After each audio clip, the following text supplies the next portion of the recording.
Hello. Welcome to the Explain It podcast. I am your host, Ingryd Hernandez, and I am also in the Bay Area right now, full of frizzy hair, waiting for Mr. Phillip Thai, who was busy closing a deal, literally wiring like $80,000 to get a deal done.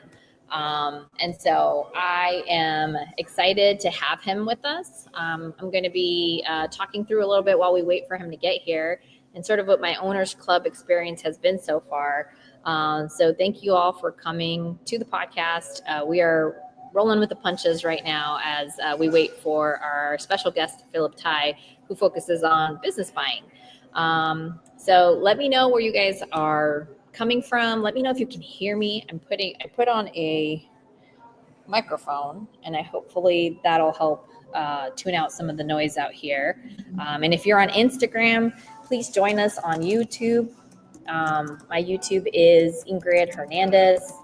I'm the only Ingryd Hernandez with a Y, so in her name, Ingryd. So come check us out while we talk to Phillip today, who is known for business buying. I had the great pleasure of interviewing him for another podcast that I used to do. And one thing I really love about focusing on business buying is that it can be cash flow right from the get-go, which is a little bit different when you're buying real estate. When you're buying real estate, you really have to underwrite. You have to really start from the ground up for the most part, unless you're buying an asset that's already cash flowing, like multifamily. And arguably speaking, if it's multifamily, it's likely more like a business than it is real estate, to be frank. There's so many intricacies and very specific things that come into business buying that you would also have to consider for multifamily, as an example. But we're here in Monterey, California, with Pace, Jamil, and 500 of our closest friends who are all part of Owners Club. And Owners Club is a group of people looking to level up and do really big things in our industry. And our industry really goes across real estate, business buying. There's people here who are looking to buy like 100 businesses a month. I think that's what my friend Rosie told me. And then there's people who are doing like 20 flips a month, like really crazy, amazing scale of effort. There's another couple that was here, and she's been on my podcast before too, Michelle Basson, who really just targeted an asset class, went after it, and now they own several RV parks that are doing, crazy income. And not that it's not active work, it's a lot of work, but definitely work worth doing. So would love to hear or see where you guys are joining us from. Go ahead and put it in the comments and what kinds of questions you want answered as part of this podcast when we have Phillip coming. And I was sitting with him in the room, and he's like, I have to go wire a huge chunk of change. I'll be back. And I was like, okay, Schwarzenegger. And then he let me know he was running a little bit behind. So he's on his way. But here's a few takeaways. So yesterday when Pace was talking, he talked about how we are not normal.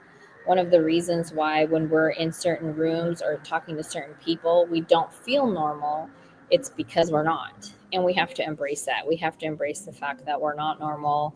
Normal doesn't do extraordinary things. You have to go beyond being normal. And so this group of individuals, especially in Owners Club, we love the not normal aspects of our personalities and how we can really leverage that to do some really cool things across many industries. And then we've just been getting really encouraged to really focus on our own brand, how we can help other people through that, and really be known in whatever niche that we're specifically focused on.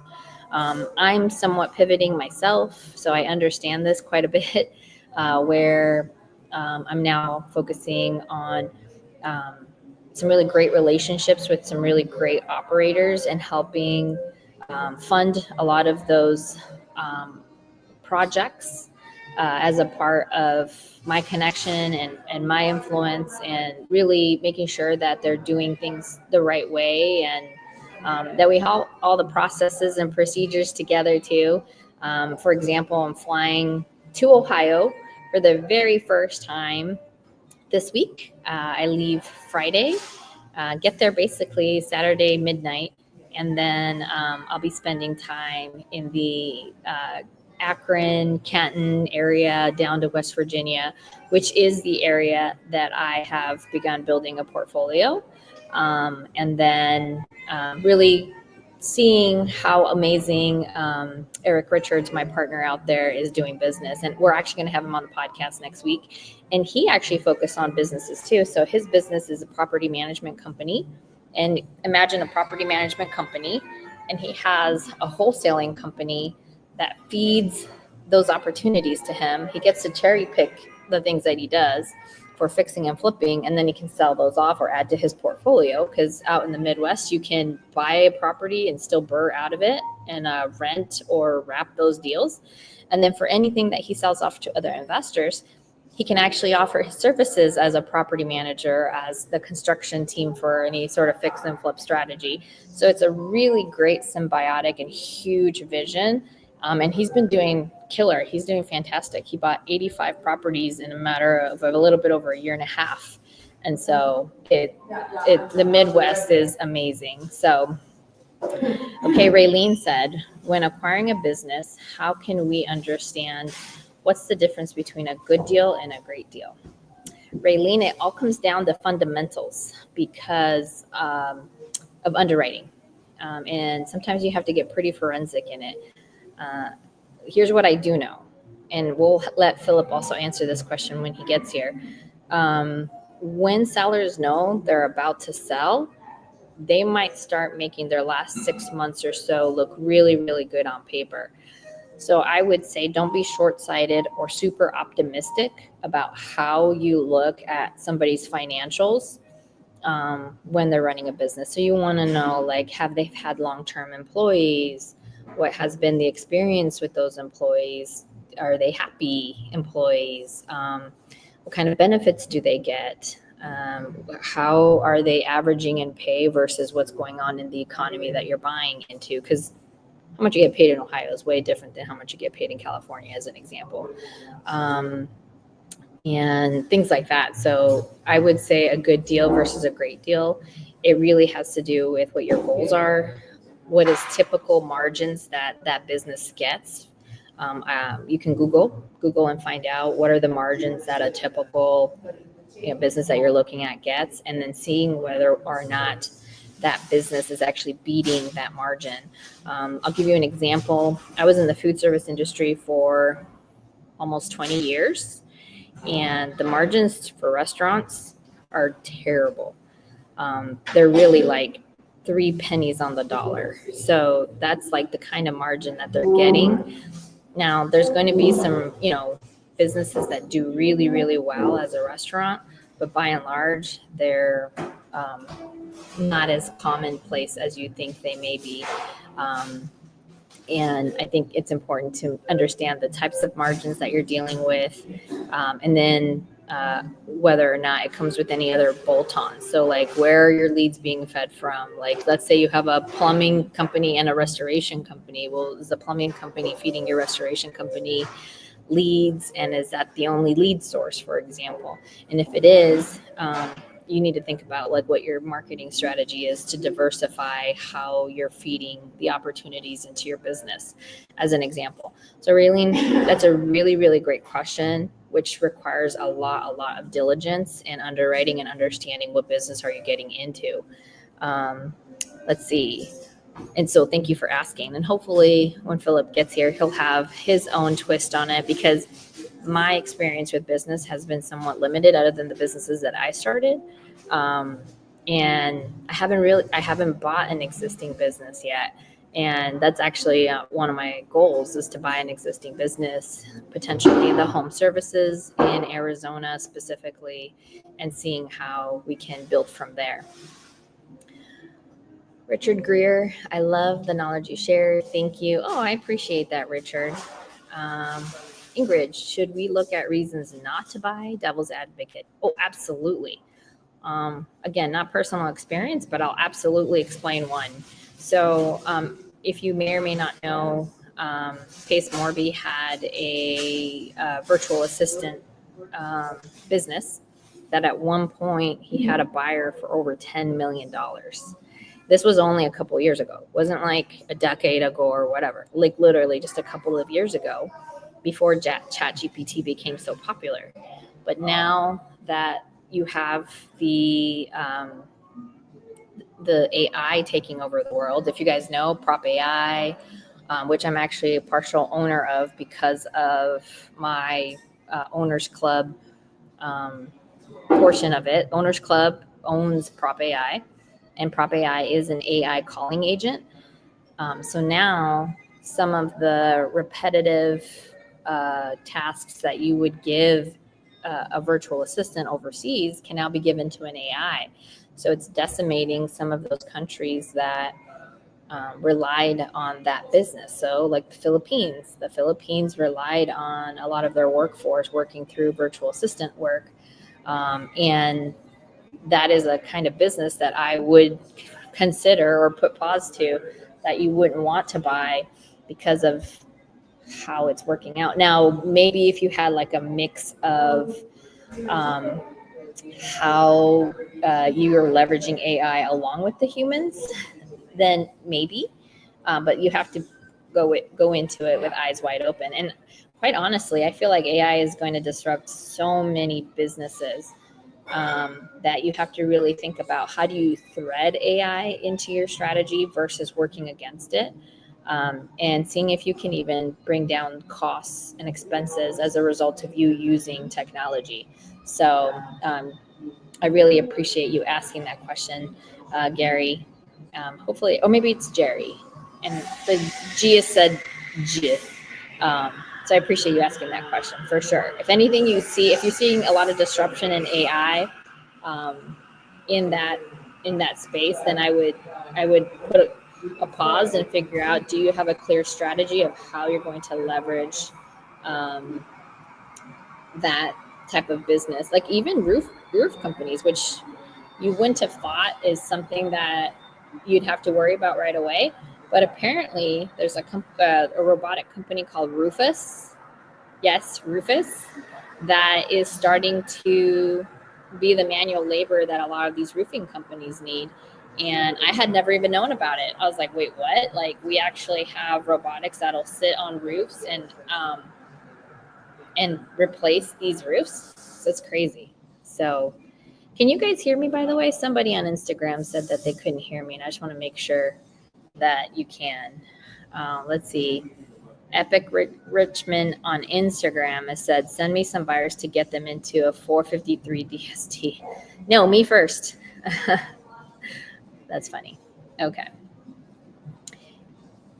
Gary like a boy, but spelt like a girl. Gary, thanks for asking. Oh, of course. Well, what kind of businesses are you guys considering buying? I would love to hear you guys put something in the comments and let me know. And we'll make sure that Philip gives his feedback about what kind of businesses make sense. Oh, fantastic. Good. I'm glad you can clearly hear me. So maybe it was somebody on their Android. Just kidding. That's totally a Pace joke at this point. So, all right. So Philip is, literally, he texted me. This is him signing something at the bank. Okay. Awesome. So I've been looking at more like home services, a level of logistics, even though I know for a fact that some logistics company need to incorporate levels of AI, and there's going to be certain logistics vehicles that will be robotic or, like the Waymo of the world. So Jerry Smith is looking at laundromats. Absolutely. That makes sense. There is a wonderful dude named Benjamin Wong, who is in Owners Club along with myself and Phillip, who raises capital and does an investor club for laundromats. So that's kind of cool that he also teaches folks about what he looks for when he's doing laundromats. How does he underwrite for them? Like, what are some of the nuances that somebody should consider, and all the things like that. I also I was working with a broker who her primary way of selling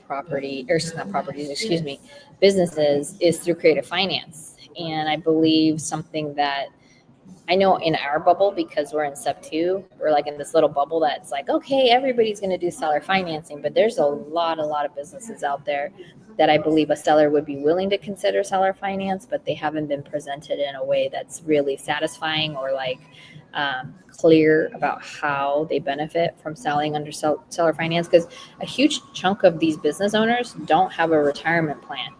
And then I've been reading some ridiculous stuff like we're going to run out of Social Security money.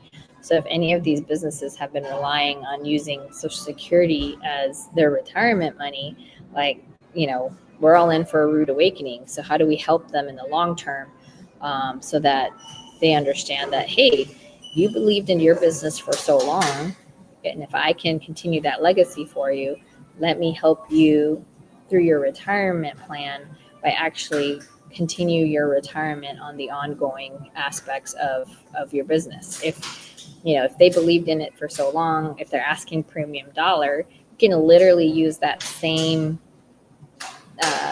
expectation to also use it as a reason why they want to do seller finance, and how you'll be able to rely on that as how you'll pay them through retirement. So it's pretty cool. Okay, Phillip said he's on his way. We'll see. All right. Just checking to see if there's any other questions. Again, if you guys are on Instagram, come join us on YouTube. Much better experience when you're asking questions. Fractional is also a really, really cool place to go. I know Ben is using it for the laundromat club, basically. I love that he'll actually tell you why he says no and some of the things to consider when you're underwriting for laundromats. Ideally, when you're doing laundromats, you want to have businesses that you can value add and actually automate, which is cool. And then something I also learned was that a lot of the equipment in laundromats isn't necessarily owned by the laundromat. Like, they actually do profit sharing with certain businesses that they have either service agreements with or certain contracts with, where they'll come and maintain the laundromat on behalf of the business. So think about it like a superior warranty as one, or the other, where they actually own the laundromat, or not the laundromat, the equipment, and then they'll manage and maintain it as a part of that partnership, which is kind of cool. Especially if you're concerned about like your startup costs and things like that, where you can actually partner with folks on how you maintain it. All right. Well, let's make sure that we have pretty great questions for Mr. Phillip when he gets here. So if you guys have more questions, please put them in the comments. Gary asked me if I'm still doing the Explain It with Caroline Kane. No, Caroline Kane and I have stopped doing this together, I think now 2 years. Caroline, maybe a year. I don't remember. Actually saw her today, gave her a big old hug, love her. Caroline wanted to focus on pre-foreclosures, and everything she was doing was surrounding only pre-foreclosures. And so the podcast was deviating from her very narrow focus that she wanted to have. And so, she came to me, she's like, hey, I don't think the podcast aligns with like my vision and the things that I want to focus on. And it creates more of a distraction. And I want to just go all in on pre-foreclosures. And I was like, man, many blessings to you, because I feel somebody who has that very specific vision and wants to have a really, really extreme focus. I mean, she's doing amazing. Like, she's killing it right now in pre-foreclosures. But I would love to have her back on as a guest. Actually, I should ask her to see if she could talk to you guys all about what she's learned on her journey so far, how pre-foreclosures have helped her, and how narrowing her focus on just that may have been a benefit like to her, and how literally she looked at her calendar, took everything off if it wasn't pre-foreclosure related, even her daily dials, which is her W-2 job, but like her daily dials, a lot of them are centric to outbound calling, and many of them related to pre-foreclosure. So there are some things some activity that makes sense. So, but this is the Explain It podcast. I'm your only host on the Explain It podcast now, and we're going to continue on and talk about cool stuff like buying businesses and buying real estate and getting into, wealth management stuff. Are you guys thinking about buying a business? And if so, what are you focused on? Like I was saying, I'm looking at home services, and especially anything with ongoing relationships. So like B2B, I was looking at a garage door service, for example. I thought that was really cool, and learning how they actually leverage other businesses to get their leads. And then through that ongoing relationship, they get their regular, I'll say more predictable business. And in the garage door service realm, one of the main things that they have to do is fix the springs that are on garage doors. And because I am in the fix and flip world, I have a lot of folks that I can quickly market to say, hey, I can, like, every property that I had done at that point, we had to replace garage doors. So I do know like it's something that is common when you're fixing and flipping. So I felt like that is something that just was very natural to what I was doing at that point. Other home services that I've looked at is like roofing companies, window companies, glass companies, which is like a tier below windows, because oftentimes you actually need glass replacement, and it's not just windows. There might be other things like shower doors.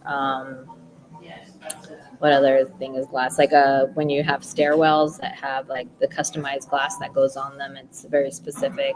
And so I've been looking at those types of businesses too.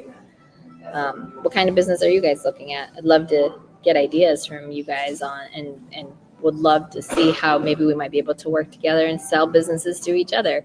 For me, I also feel like if you're looking at a business that isn't generating at least $1 million in revenue, you're probably buying a job more than you are buying a business. And what I mean by that is if they don't have enough revenue, and most businesses make maybe 15 to 20% margin. So imagine your take home, right? You're doing $1 million of revenue. If your take home, so money that goes into the bank that you can actually claim on your taxes, if you will, like what you actually take home, is like $200,000. So if you have a 20% margin business, you're doing $1 million in revenue, your 200,000 is what you're taking home. So for me, it doesn't look as appealing. Now there are other businesses that you will make much higher margin, more like 50 or 60%, but those are very, very few and far between. Arguably roofing can also have really large margins, but for the most part, you're talking about 15 to 30% on margins of whatever revenue you make. And we often call revenue the vanity number, because the vanity number always looks bigger, something you would brag about. So if somebody's bragging about how much revenue they did, ask them, okay, but how much did you actually take home? Because the take home number is the thing that's going to get the bills paid. So that's my perspective. New build fourplex looking to buy and rent out. Awesome. Last best. Where? All right. So don't know what that is. What might be a good way to connect with a network of business owners to find off-market opportunities? One way is to find local meetups. I started going to a brand new meetup in Arizona called the Business Club. And in the business club, that's exactly the type of thing that we're going to do. It's how we buy, we build them, we scale them, and how we exit them. Like that's like their motto. And you're going to see people sharing things that they know. So when you clearly know what you're looking for, it's easier to share that with other people, and other people will bring you those opportunities. So that is one way to find off market. Another is actually through brokers. Very much like when you do direct to agent outreach in real estate. This is really about relationships. And so if you create really great relationships with other brokers and other people in the business, and you tell them clearly what you're looking for, it's really amazing how the universe and people will conspire to see you succeed if you're really authentic and really meaningful about wanting to buy businesses or whatever it is that you're trying to buy. And so, in my opinion, literally do some reach out to brokers, create relationships, figure out how you can add value. Again, clearly communicate to the brokers like what you're looking for. Another thing that people don't talk a lot about is going to banks. So this is a tip that I got from somebody recently. Like go to your local banks, like your credit unions, like in Arizona, there's a bank that I go to called National Bank of Arizona. They deal with small businesses all the time. And oftentimes, they meet with their clients, and their clients will say, I'm looking to retire. Like, what kind of planning should we do together? That sort of thing. So reach out to like your local banks. Obviously, go make relationships with them, and let them know that you are somebody who wants to help and work with small businesses to see how you might be able to buy, and maybe even leverage the financial products that local bank has as a way to get leads. A lot of data is out there as well. When I went to a deal maker conference, one of the things that they taught was pull the data of the businesses that you want to reach out to and be super unique about how you reach out to them. So I'll give you an example. One of the things that Abraham taught us was like he was reaching out to gyms because he wanted to grow his portfolio of gyms, and then he would send out these little cards that look like barbells, and so it would stand out. So when he would send out the note cards to these places, they would literally respond because it looked different than anything else. I thought that was a really cool one. CJ Mansberger says storage units are the best for sure. Oh my gosh, the man of the hour, Mr. I got too many deals to be on time. You know what I'm saying? That's the kind of person you want to know. Hello, Mr. Phillip. How's it going? Let me get a mic. Good. Yeah, my mic is being goofy. It wasn't like syncing. Okay. So here's what I was thinking. We could just share this one. Yeah. Of course. We got the pivot. Yeah. Sorry that I'm late. I had to print out 12 cashier checks. Yeah. 12 cashier checks? Yeah, it's because I have to save people from tax liens, tax sale in Texas. Yeah, so how Texas does it, you have to print out 12 or 6 different cashier checks. They're like $10 amount. There's like $300 amounts. There's like the actual tax. So the actual amount that is owed. Yeah. So they're not going to parse them out. It has to be the exact amount that's owed. And I cannot wire the money. Oh my gosh. So it took me like an hour and a half to get those checks, and the systems kind of failed. And of course, I'm like, oh, I got a podcast with Ingryd, and of course, that's what happened. That's okay. Yeah. So Phillip, no worries. We were just all pivoting and talking about like what are some of the focuses people are having in businesses. So for you, I don't believe you've been on our podcast before. I haven't. No. So it's weird for me because I did the podcast, the Get Creative podcast with you. So I'm like, wait, has he been on my podcast? No. Tell the audience, like, how did you get started on business buying? Yeah. So when, like most of you guys in the chat, I actually started in real estate investing. And then eventually I did like over 60 fix and flips. I've done buy and holds. I've done 80 wholesale transactions. I've done the living transactions, all that stuff. And so it comes at a point where you're just like, okay, I'm kind of like doing all these things, and I kind of want more of a challenge. And a challenge. Challenge, right? Yeah. So he got so good at the real estate stuff. He wanted a challenge. And also, like, I'm also continuously learning how to underwrite in different asset classes. And so I don't know if you guys know Carl Allen. He's also in sub too. He's the protege deal maker person that has been buying thousands of businesses. And so I wanted to kind of take part of that, and also I admire Abraham Gray, and he does business. We were just talking about Abraham Gray, how he would put like little barbell note. For when he was trying to buy gyms. Toilet shaped note cards when he was trying to buy plumbing businesses. Yeah. So I've always wanted to go to the Gray method as workshops, but I just didn't have the right timing. So I think going to these deal maker session, it really showed me how much I did not know and how much I actually wanted to buy a business to scale cash flow. And then that's kind of how I got into business buying. And then I just did a full immersion, like how I normally do. I always look at like, hey, if I don't know a particular set of skills, like I should probably find the who rather than do the how, and learn from the mistakes that they've done already. So that's kind of how I got into business buying. Right on. Yeah. Cool. And so then how many businesses do you own now? I own 2 businesses. Okay, and what are those? So I have 2 landscaping businesses, and they kind of fell into my lap. Oh, okay. So those are the best. Yeah, they are the best because I don't know if your audience knows this, but you can actually wholesale a business. Right? Did you guys know you could wholesale a business? Yeah. Give something in the chat if you guys happen to understand or even know that you can do that. It's like how you can do real estate. And so in the training that Carl has, he tells you to go like very niche down. Like you really want to get an idea of your buy box. And my buy box was so like niche down to where I wanted to buy a kitchen hood cleaning business. A kitchen hood cleaning business, like a commercial kitchen. Yeah. Okay, because I was like, you can come to my house and clean my kitchen. Okay. Yeah, the reason why is because if you look at the economics of it, it is low skilled labor, high profit margins, and a high schooler can do it.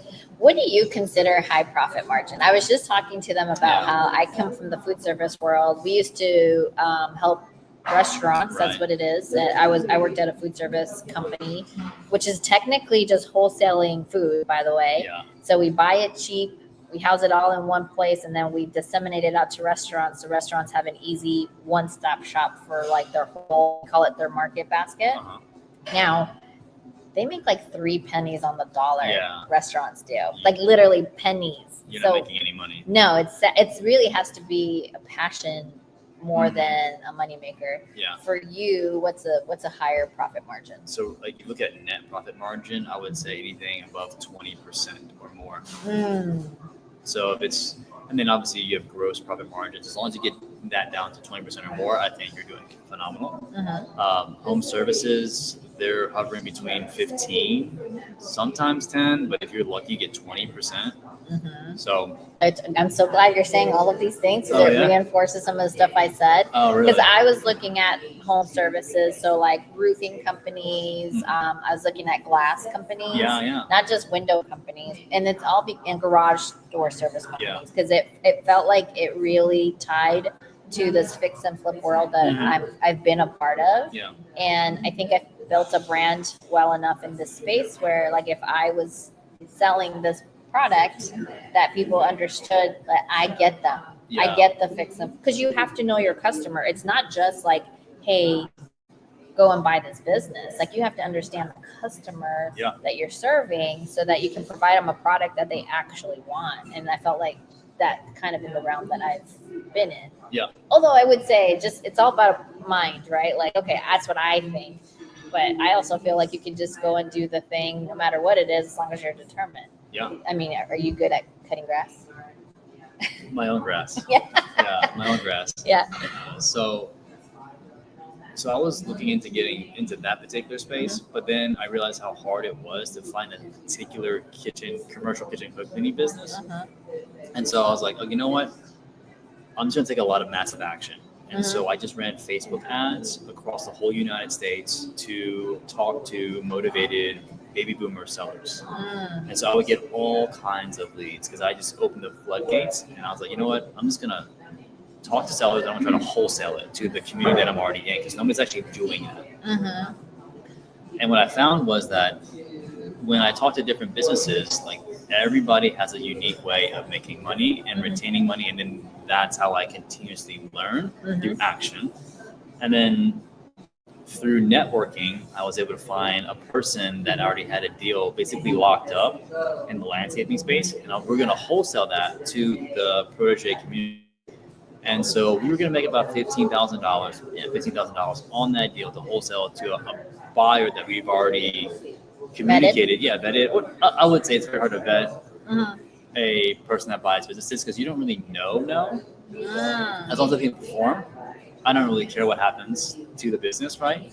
So we end up presenting the deal to our partner now, our now partner Forrest, and he was okay. He was like, "That's fine with the terms." Hold on. Yeah. You guys caught that, right? It's a landscaping business. Yeah. And your business partner's name is Forrest. Oh, right. Okay, just checking. Okay, sorry, continue. No, you're good. I didn't make that connection. That's really good, though. I'm like, okay, the trees, trim my trees. Yeah. Okay, got it. Yeah, his name is Forrest, right? And he accepted our wholesale fee, and then he kind of renegotiated. He said, "Hey, how about you guys go ahead and I'll counter my offer to give you guys 10% each equity if you guys continuously do the merger and acquisition, find more opportunities for us to buy other landscaping companies so we can scale it and basically do what's it looking for mergers and acquisitions, yeah, M&A strategy? A roll-up. A roll-up, okay. Yeah. Roll-up meaning we're just trying to buy more landscape companies, same, and then just bundle them all up, and then so we can sell to an equity firm, a family office, whoever it may be. And it's because you have economies of scale at that point. Exactly. So like the term that we used to use in corporate is you'd have a centralized cost center. So instead of having 7 businesses with 7 people doing the payroll with 7 different people paying invoices, you'd have a singular one. And so then you're already cutting the fat, as they say. So cutting the expenses to these businesses. That makes sense. Okay. So we're doing that. And we're like, okay, we see the vision. Let's go ahead and do it. And like, we got a better offer than what we initially thought of. So now we're in the business. And to give you guys probably context of the deal is that we were able to structure 100% seller financing. So to give you guys more numbers of perspective, it was doing about $400,000 in revenue per year and about $95,000 to $100,000 in net profit. And it was just a mom and pop with 1 employee. No marketing, no website, no Google. Wow. And it was just basically the pop was doing everything by notebook, pad, and QuickBooks. So a glorified job, but really making great revenue. Yeah. And he was overworking. He was in his 60s and just wanted to spend more time with his family. Yeah. And so he was more than happy to do a seller finance, but we call it an annuity structure. And that way they can get paid out over time because baby boomers understand annuity structures. That's how they were pitched on retirement back in the day. Right. And so that's how we were able to structure that deal. And honestly, we got working capital from the clients that were going to be paying him when we closed. So we collected that cash. We used that as a foundation to kind of ramp up scaling. And so now that we're in the business, it's the start of a marathon. It's not the start of the marathon is like when you're trying to find a deal. The start of it is when you're buying it, operating it, scaling it, and then hiring it. That's the hard part. Yes. That no one tells you, by the way. No, guys. The people part. Yeah. The people, process, procedures part. Yep. So the first 90 days, what it looks like is you have to do a knowledge transfer. And what a knowledge transfer is like mom and pops will have everything written in a book somewhere, and you have to find out what this customer is, who they are, how much do they pay, are they market cost, are they below market cost, or are they above market cost as far as service price. And then once you realize that, you're like, okay, all right, then you look at the equipment. Yeah. Can the equipment run? Is this all part of You said it's knowledge transfer, Yeah, yeah. but would any of that be a part of your due diligence? It is. Though? Yeah, Okay, yeah. okay. As far as you can't really do it for the clients because they Oh, want to. they won't share that They want to information. show. Yeah, exactly. Okay, so all they do is like, okay, so there's some feedback there. Yeah. So they're going to show you the results of where their revenue is generated Mhm. from, but not necessarily the nitty gritty because Yeah. that is like the IP, what we call the Yeah. intellectual property. Yeah. So I'm not going to share their like customers' first name, last name, and Yeah. where they live, right? So Mhm. you got to understand like. are they single? Are Yeah, they married? yeah. Right. You have to understand that knowledge transfer, Mhm. and then you got to go through their in-depth QuickBooks and see Mhm. like more financial due diligence. Yeah. So the best thing about seller finance and the new structure, we can always give it back anytime we feel like it's not a good deal for us. Mm. So if we were in the business, in the deal for zero down, Mhm. and you have and you're doing your 90-day knowledge transfer, you're like, okay, I don't like how this is operating, and like I don't like these customers or whatever, and like let's just say like maybe customers drop off because they have a new owner and you're not making the revenue you're looking for, you can always just kind of like, hey, So there's a take backsies button. you can, yeah, Take yeah. backsies button. There can in So you- self-finance. So you would have to write that into the The- performance requirements. But that's also Oh. part of the agreement too as well, because Yeah. if you start to tank, Yeah, because they might be sabotaging. yeah, And then they're just like, I've seen that before. Yeah. I've heard of this before. Yeah. Well, where sellers of their businesses will purposely sabotage, or if you didn't have a really clear agreement about expectations, will actually take their clients back and take the business. Yeah. So what would you recommend the audience do to make sure that a lot of these, what I would call boilerplate expectations, Yeah. are written into their offer? well, there's always so every deal is going to be different, right? And depending on your due diligence and how you structure things, you can always have like a study period on when like, hey, on the first 90 days, if I don't like what I see, I'll just give the business back to you. So you can have a quick close, but then let's say the seller just wanted to self-sabotage you for whatever reason, right? Or if you go in there, you see like a complete financial nightmare, like, oh, here's the business back. I don't want it anymore. Mm-hmm. You can definitely do that in your clause. That's awesome. Yeah. I freaking love that. Yeah. What up, Andrew, Saban, and Dale? I love that. Love that. So, Phillip, I want to make sure I put up on here. Where can people find you? So you can find me on my Instagram, Phillip H. Thai, Thai. That's my Instagram handle. Yep. Mm-hmm. Okay. I'm pretty active on that, and I have a YouTube channel that I've actually documented all of my journey for the landscaping side of things. Yeah. That's also Phillip H. Thai. So you can actually search Phillip Thai, Thai, just like Thai food. Pretty easy to say, you know. There's a Thai restaurant by my house that I love called Yufa's Thai. See? Yeah. I'm everywhere, guys. I'm everywhere. Oh, okay. Yeah, Got some good like curry with pineapple in it. But I have to do the mild because I'm such a white girl. Like, Yeah. the nose starts dripping, everything. Okay, cool. So just to recap what you said, so every deal is going to be different, but I would say that some of these things, like you should be prepared to include. So a really great attorney, right? Yep, terrific attorney. Yeah. And so do you use an attorney every time you buy a business? It depends on the structure too, as well. If it's a seller finance structure, we don't use an attorney. We can actually get the documents from an attorney for a nominal fee, and then you can do like a kitchen. No. It's a kitchen close table, a kitchen table close or close on the kitchen table. Kitchen table close. Yeah. Interesting. We did that twice. Yeah. Yeah, twice. Yeah. Huh. The first seller, we were basically over at their church, and they reviewed the documents, and then we headed back to their kitchen table, and then we just closed. We signed all the documents, and then that was it. That was it. Right on. Hey, Sean, welcome to Arizona. I sold Sean his sub-2 home out near Luke Air Force. So, that's sweet. He called it tabletop closing. Tabletop, that's even better. Okay, probably is. Google it. Yeah. So, okay. And so you, so what you mean about that is that like you don't have to overcomplicate it. Yeah. Like this can be, I don't want to say handshake, but you still want to make sure you have a lot of those expectations set and put into paper. Yep. So yeah, if your hand's getting tired, let me No, know. I'm I feel bad. Yeah, are you? Oh, you're nice and strong. Good job. Yeah. Okay, cool. Well, what questions do you guys have for Mr. Phillip Thai? Yeah. Sean is still in Amarillo. Oh, he's on his way to Arizona. For me, how did you so you figured out what specific niche you wanted, and it was really driven by margin? Is that Actually, what it was? the niche that I wanted, I could not get, so I provided a service, and that service was the wholesale. The wholesaling Yeah, piece. yeah.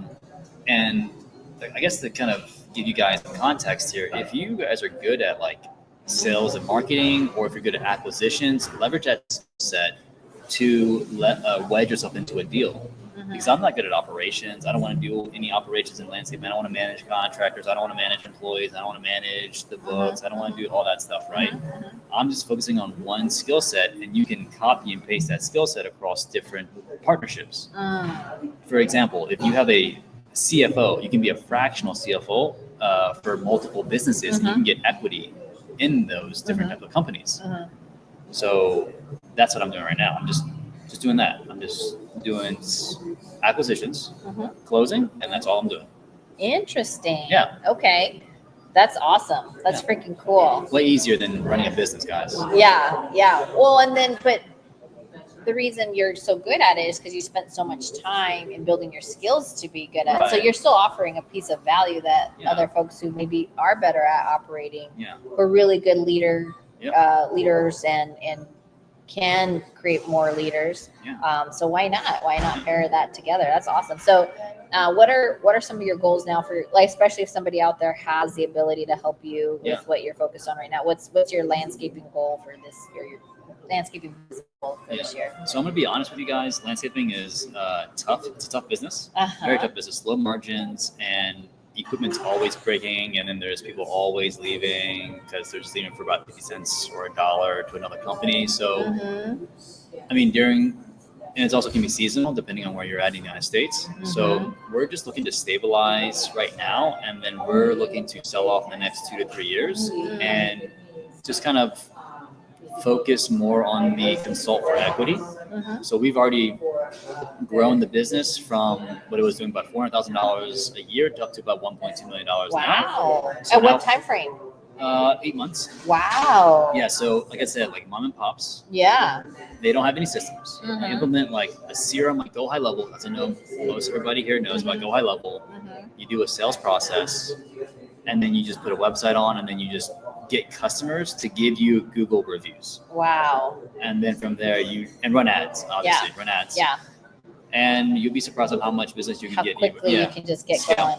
So with the scale eats a lot of cash flow. So you have to reinvest that back into tools, back into hiring more employees, trucks. Yeah. So all these big expenses that you will incur. So how can you prep? How do you know that you're ready to scale, and how can you prepare better for scaling then? I think if you have a right team with different discipline and skill set, and you are setting an expectation to where people are handling their roles, I think that's a better way of doing it.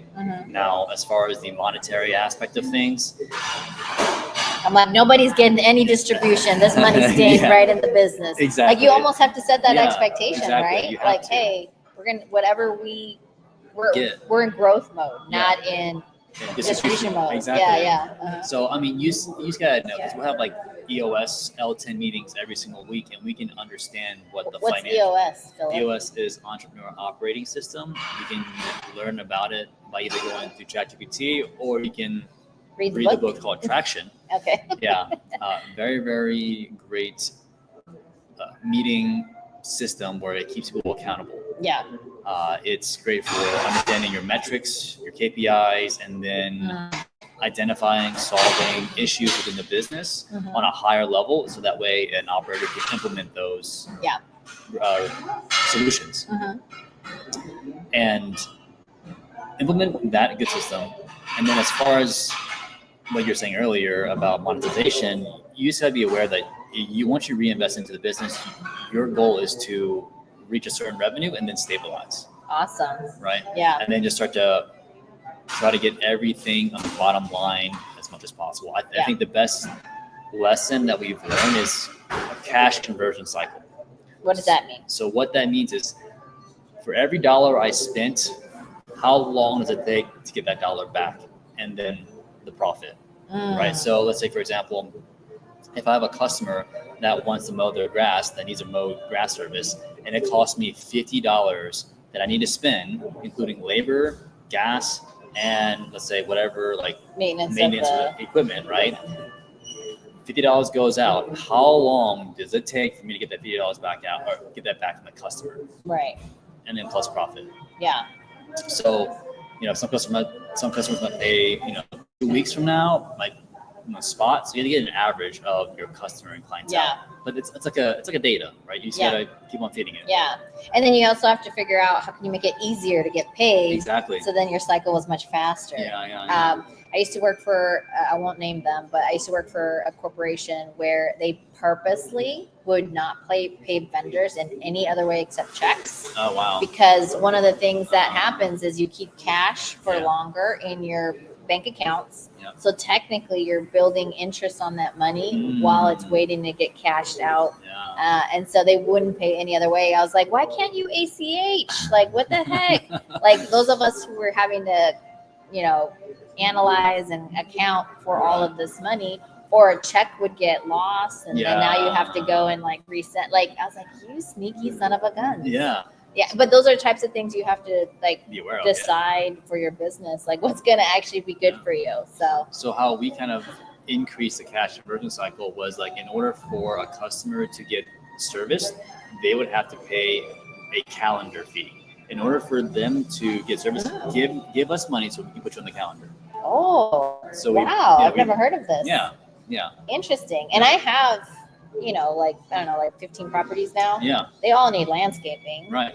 So do you guys have any, I presume you're doing connections with like property management companies and seeing about how you can get on there? Yeah, we want more commercial clients. More B2B. Yeah, more B2B. It's easier to deal with sometimes because they'll have the same thing that you're talking about. Yes, they'll have your like 21-day cycle of payment, and we're not going to pay you right away. Yeah. No, it's not just that. It's also because they have to reconcile accounts and make sure that they have their SOPs in place and not accidentally overpay you. Exactly. So, but they're more consistent. They don't really like moan and complain. No. It's just like, okay, we did the job. Here's the invoice. Yeah. They'll pay you, right? Yeah. So that cash conversion cycle is a little bit more predictable, but it also can be not so as well because we'll do what you just ended up saying.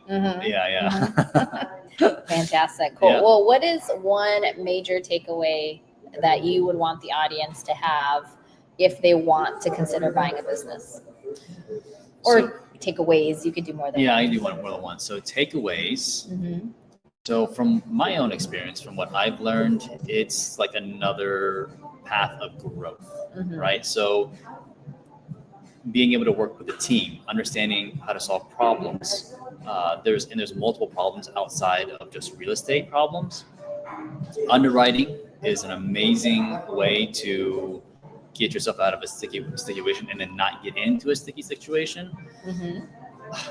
There's so much takeaways. I mean, I'm learning cash conversion cycles. I'm learning how to market for new customers, working with different people across the United States and globally too as well. Because one of my partners is in Australia. International. Yeah. So it's pretty cool. So, I mean, the one takeaway is that you'll build more skills. Yes. If you do mergers and acquisition. Yeah. So if you're looking to improve your existing skill set and be more sophisticated, I think mergers and acquisition could be your lane. However, there's a lot of risk associated with it. And so if you don't want to own a business, just go ahead and wholesale a business. Yeah. It's not easy though, by the way, guys. Yeah. All right. Gary is asking, Yeah. Phillip, what software do you use to evaluate your time to recover your outgoing plus profit? So the cash conversion cycle, right? Yeah. So we just use KPIs like spreadsheets. So like as soon as an invoice goes out, like anyone, like for us, we use this thing called Adminmatics. This is strictly for landscaping, but before Adminmatics, it was Jobber. So I'm sure you guys heard of Jobber before. If you guys in the home service, send an invoice out. How long does it take to get paid? And you can track that in the actual software Yeah. itself, right? I literally paid my landscaper when I was sitting next to you. Oh, really? Yeah, I think that's hilarious. Like we were in a session earlier today, and Yeah. I'm like, yesterday the Wi-Fi was so bad in that room that I couldn't pay him. I felt awful. So like Right. today I wasn't there. I'm like, oh shoot, I have to pay him. Yeah. Literally paid him close to $1,000 for 3 proproperties. Oh, wow. So yeah. That's a lot. Well, what'd you do? What happened was that he invoiced me for 1 month of per property, and so it kind of built up. Okay. However, I told my husband he's too expensive. We need to go somewhere else, and so our property manager recently found a new landscaping company. Yeah. So it's going to take it from like almost $200 a month to like $80 a month. Oh, that's amazing. So yeah. I mean, I'm like, it's a hardscape, guys. Like, why are we even sending a landscaper out to my property more than once a month? So, yeah, that's a lot. Yeah. Especially in the desert. In the desert, where things like are really slow to grow. Yeah, Like even if I have weeds, I can hold off for a whole month. So I know. Which is wild. Which is why, like, even when you own properties, you can't just hang out. You can't. Because they'll put things in place that make no sense. Yep. So anyway, that's my personal experience. But all right, Phillip. So you are looking to be able to wholesale more deals. So people should get a hold of you to do what? Well, so that's, you get a hold of me. I'm more than happy to help you guys if you guys are looking to underwrite a business or learn how to underwrite a business, point you in the right direction. I'm just here to help, so here to serve however I can. If you guys are into business buying, I'm happy to share my knowledge and experience with you guys. And is it your same name like that for YouTube? Yeah, it is. Okay. Without the H though. Oh, he's just Phillip Thai on YouTube. Yeah, okay, yeah. Cool. And do you have any calculators or anything like that on YouTube so that folks know how to start underwriting? I could, however, it is like very complex. Yeah. So like you have to understand, you have to be able to read financials, tax returns, and that's balance sheets. Yeah, that's a whole nother like training. Yes. When I was being taught to be an executive, I had to sit in a room for like 3 days to learn how to look at a balance sheet, and I'm like, this is ridiculous. It's mind-numbing, actually. Yes. Too. If you don't like numbers, then it's mind-numbing. Yeah. Well, in fact, you know what I did? What's that? I then looked at our own company records, and I was like, based on what you just told me, us putting a new distribution company or building, it was a stupid mistake. So I was like, oh, you overtrained me. Yeah, exactly. Anyway, I won't say who, but interesting. Cool. Yeah. So people should reach out to you if they need help on underwriting. Yeah. Do you want them to send you any business opportunities? So yes, if you guys happen to have any electrician companies or an HVAC or plumbing that a seller needs help with their marketing and sales process, more than happy to entertain that. We are looking to actually do a consult for equity, what I'm doing for the acquisition side of things, but help these particular owners scale because without having to give the whole farm away. Exactly, what they just need is some help. Exactly. So we can obviously split you guys into the deal, wedge you guys into the deal. If that makes sense. Yeah, I call those wedgies. Wedgies? That's a good one. That's good. I like that. Cool. Well, thank you so much for your time. I really, it's okay. Like you're doing business and we pivoted just like we do in entrepreneurship. So go follow Phillip H. Thai on Instagram or just Phillip Thai on YouTube so he can teach you all things business buying and business wholesaling. Thank you guys all for being here. We try to be here every Wednesday from 1 to 2 p.m. Arizona time on the Explain It podcast with your host, Ingryd Hernandez. Thank you for being my co-host today, Thank you so Phillip, much and thanks for sharing so much knowledge. Appreciate you. All right. See you guys next week. Bye, guys.